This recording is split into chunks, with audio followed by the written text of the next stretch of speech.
Man, I tell you what, nothing makes racist white people more pissed off than me, a white person, trying to educate about racism and trying to educate about what white privilege is and all these things. And it's so funny because these same people will argue with me till they are blue in the face about how they're not racist and we don't live in a racist institution and black and brown people have it so easy and racism doesn't exist anymore. But then they will turn around and say the most racist, ignorant, vile shit you've ever heard in your life. The disconnect is amazing. And this is why I make content like this, because it's so important. Because we do live in a racist institution, and we are all raised in racism as white people. This is simply a fact. And the crazy part about it is every one of us knows this. Even the ones who will sit there and fight with me to the death about it and act like it doesn't exist. Y'all know white people are racist. Y'all know about the casual racism, the casual microaggressions that we are raised in, no matter where we live in this United States of America. And this is why I will never stop. I will never stop trying to educate as a white person about racism and how we need to learn. We need to evolve. We need to do better. It's almost as if they feel like admitting to a racist institution or admitting to racism makes them this evil, terrible person. And so they would rather double down than to grow and be a good person. And that's so bad, because all that says to me is that you have a small mind and a cowardly soul. And I wish better for you than that, truly, because everything in your life will get better when you stop being so ignorant. Hey, why everybody mad at us? It seems like everybody is mad at Black Americans right now. Just go to my comment section and read. Like, everybody's pissed off at us for one reason or another, which is crazy, right? For once in American history, Black people are not the butt of every joke, right? For once in American history, Black people aren't the primary target of something, and everybody is pissed off. So fellow Black people, fellow foundational Black Americans, bask in this glory and live it up. Because yes, for once in American history, we are not the primary target of everything, every joke, every situation, everything. We always the primary target, except for right now. And we got to live it up and bask in this beautiful glory. Just thinking this morning about our country and late stage capitalism and cost of living and how much money everyone has to make to even afford to have a family these days. And it's what, like 250,000 minimum. Yeah. John and I have 2 kids and we don't make close to that. Not even close.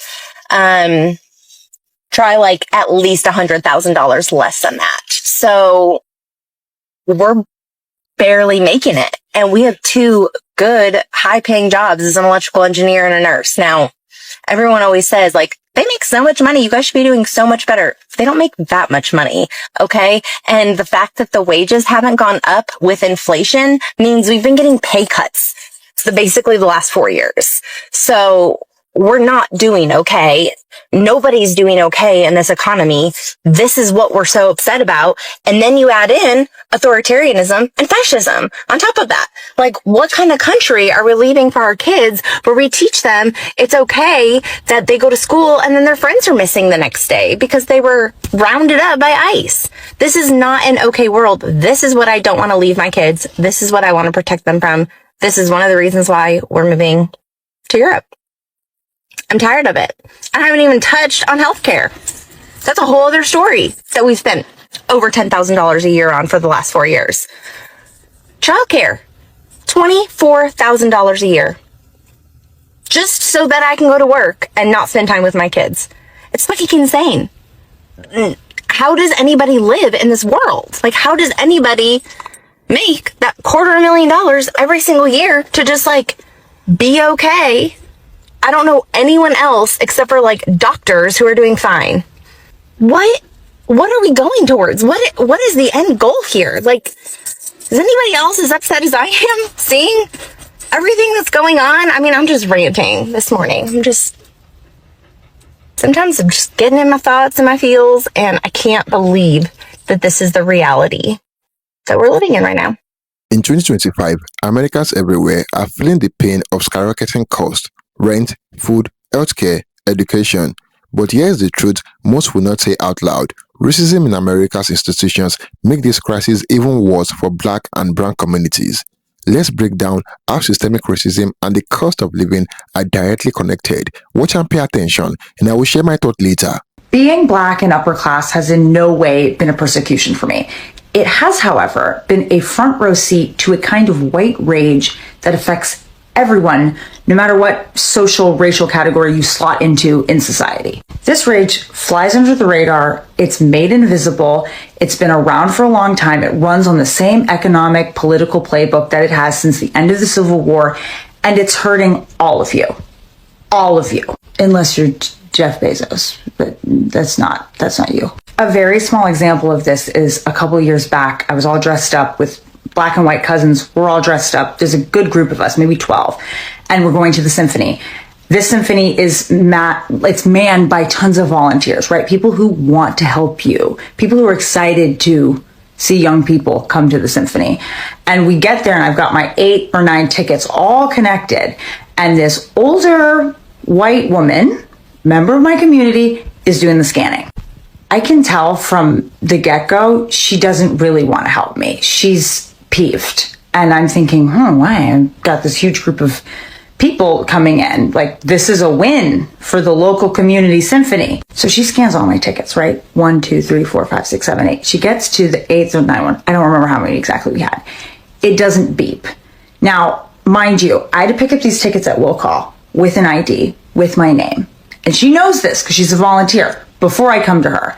She scans the last ticket that has the symphony's name on it. I mean, it's got all the official stuff. And she explodes with this quiet anger and this total frustration. Like, she's just like, she knew it. She knew I was a thief. And she loudly, in front of everybody, accuses me basically of stealing a ticket and attaching it to the legitimate tickets, which is how you should do crime. Now, that's a ridiculous thing. We sorted it out. We found out that yes, while she was following the rules as to what to do if, I guess, a thief comes and attaches a fake ticket to a bunch of real tickets, she did not know how to use her scanner properly. But instead of having customer service, instead of thinking about how one should approach this, she responded with the anger that was already inside of her. She'd already assumed and knew that this kind of place was not for people like us. And she didn't want to have to let us in. And if she could get us out on a technicality, on a quiet rule, and she threw up her hands, I can't help you, I can't do anything, she would. That is a very tiny, low-stakes example of the work Carol Anderson, as a historian, has done in looking at the documented and demonstrated examples of rulemaking and code making that certain people in higher classes have used to quietly make sure that lower class whites and Black people with wealth cannot get ahead. When Carol Anderson decided to write White Rage, it had come after she'd been asked for the Washington Post to write an op-ed in the wake of August 2014 when the Black Lives Matter riots were exploding. Her critique was that we were looking at Black rage. We were looking at physical anger, destruction of property, all those different things. And she was making it very clear in that first essay and then in her book that you can't understand this rage unless you understand the other kind of rage. That's the rage that uses your political power, your legal power, to write laws and little caveats into things to make sure that you undermine the wealth of people believed to be Black, and you make sure that people who are believed to be white, who are in lower classes, never politically come together with those people. Now, who does that cost? It costs the democracy, and it costs all sorts of other classes that aren't in the ruling class. Because what they're doing is you're undermining, as she shows in her book, you're undermining voting rights. You're undermining this ability for the lower classes to look at each other and go, hey, our taxes should be going toward X, Y, and Z. Carol's research, I should say Miss Anderson's research, is an invitation to look at the kind of responses that have legally always existed to the advancement of Black people or the advancement of lower classes coming together and saying, this is how we would like to be treated. She's making it clear that if we don't look at the playbook, We're going to miss it in today's age. It's not something that happened back then. It's something that's happening now. We're going to be looking at this work because there's going to come a point in time when you are trying to rightfully access something that is yours, and you're going to be told that if it is given to you or if you want it, it's probably because you stole it or you shouldn't have it. As a historian, she's making these brilliant connections about how this is an assault on Black middle class, but then you can go out and see it's also the middle class as a whole. It's really important that we contextually understand our history because we're all bound up together, and all of our lives and our pursuit of happiness and liberty, it's connected.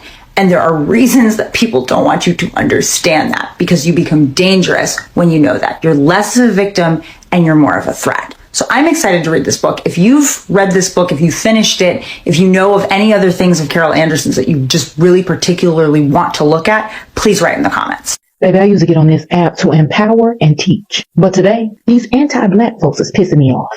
Dear whoever this applies to, and if it ain't you, peace and blessing. I need y'all to listen because I'm tired of this conversation and I'm tired of the disrespect. For the past 6 or 7 months, I keep hearing the same rhetoric over and over. Black Americans shouldn't be resting. We're not helping. And the one that's really pissing me off, they coming for y'all next. Baby, the audacity. Because while they're busy screaming, they're coming for you all next. Black Americans have never stopped being the target. Baby, we've never had a break. Black women have been screaming from the rooftops. We're under attack. Black men unalived in the streets like dogs. Our children missing. Our girls adultified and tossed around like rag dolls. All of this and more because we've always been the target and we still are. But y'all turned a blind eye. You ignored that the attacks never stopped. The injustice, the oppression, the disrespect, it's been constant. Let's be honest, because you've always believed we deserved it. But baby, we done with all the disrespect. And the second we said we're tired, we ain't carrying y'all anymore, the disrespect starts flying. And the way you've always felt comes bubbling to the surface. And baby, y'all just forgetting to be nice. Now y'all downright nasty. And it reminds me of the same rhetoric that white people have been spewing for decades. The moment Black Americans stopped working for free, somehow we became lazy. And the whole world believed the bullshit, the ignorance. If y'all hate us so much, leave us alone. Get out of our communities, stop stealing our culture, and keep our names out your mouth. We've respectfully supported your business while you smiled in our faces and talked behind our backs. And in return, we've got nothing but disrespect. All we've ever asked is respect and solidarity. You better be glad that's all we've ever asked for, not revenge, because we'd be well within our rights. Respect and solidarity. And apparently, that's too much. So now we're saying it loud for the people in the back. Leave us the hell alone and stop using us to unload your frustrations about being oppressed in a place you chose to come to. We are not the enemy. We didn't create the oppressive systems. And somehow we keep getting blamed while fighting for our very lives in the same system that we've been oppressed in. But the days of no reciprocity, baby, they're over. And it's not up for debate. Use your energy to fight the real enemy. And it sure as hell ain't Black American. Now y'all have a good one. Happy Black History 365. And we'll see you next time. MAGA, you do realize that the Republican Party, including Donald Trump, are using you. You see, as a Democrat, we've been used as well. For the past 60 years, the Democratic Party has used Black people to push their liberal agenda. Now, that is me saying that I agree with you in principle, but I disagree with you when you vote against your own interests, and you see the results of your actions that you took this past November at the ballot box. You see that what is happening in Texas, it's not an anomaly. That is something that happened because of the failures of politicians that put money first. You see, children are dead. It doesn't matter the color of the children. children are dead. And they are dead because of racism, hatred, and bigotry. They are dead because white folks voted against their own interests. They voted to gut programs that helps them out. Go figure. You see, both political parties, both, and this is coming from a Democrat, both of them has taken advantage of the poor and the indigent people. They are going to cause you to fight your brothers and sisters in the streets of this country, shed blood. The elites are. They are setting everything in motion, upsetting you, putting you in a place that you're going to have to make a decision here shortly to kill your brothers and your sisters, all while fighting against your best interests. You guys have a nice day. There are over 700,000 homeless people in America. Men, women, children, veterans sleeping in tents, cars, storage units, alleyways. And do you know how many vacant homes there are? Over 16 million. Let that sink in. There's more empty houses than homeless humans. Yet somehow they convince you that homelessness is a failure of the person. Nah. It's a decision, a choice made by the system, a system that would rather let a home sit empty and rot than let someone live in it without a profit. Is the system broken? It's not. It's functioning exactly how it was designed, because if they can convince you that going homeless is a personal failure, then they never have to take responsibility and fix this system. And the worst part, housing isn't scarce. Compassion is, but the empty buildings, they're everywhere. And the only thing that stands between a roof and a human being is a fucking price tag and a system that sees property as more valuable than human beings. We solved homelessness on paper, then the system crumpled it up and lit it on fire. A system that was built to protect profit, not people.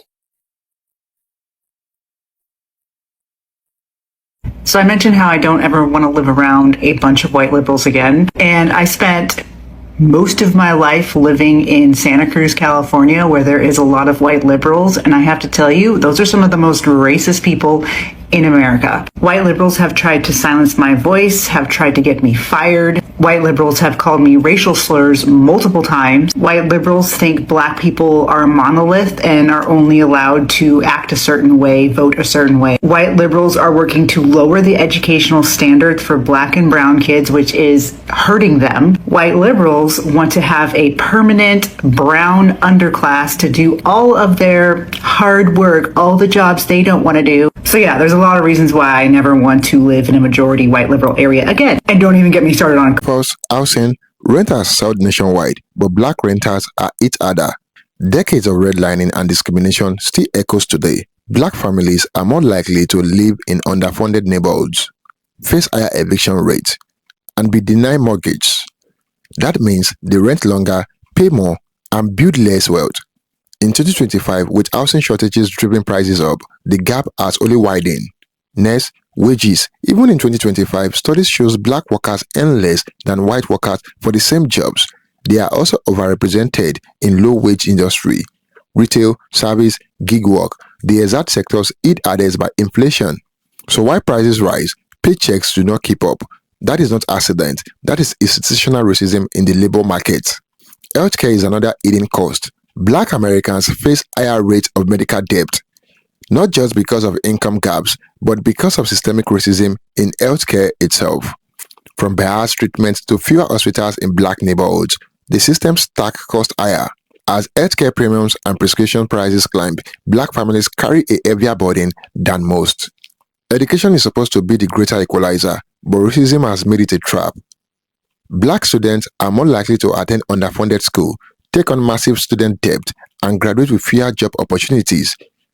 That means when inflation hits, rising tuition, high interest rates, they are already behind. The cycle repeats every generation, widening the wealth gap. And let's not forget daily survival. Black households spend a higher percentage of their income on basic needs, rent, food, transportation. So when the cost of living spike in 2025, there is no cushion. Whether whiter household can absorb the shock, black families cannot, because the system never allowed them to build that safety net. Here's the bottom line. The rising cost of living in America does not hit everyone equally. Institutional racism makes sure of that. From housing to wages, healthcare to education, the system multiplies the cost for black families. If we do not address these inequalities, the gap between survival and collapse will keep growing. What do you think? Is America's cost of living crisis really an economic issue or a racial one? Let us know in the comments. Thank you for watching, guys. Until next time, cheers and have a good one.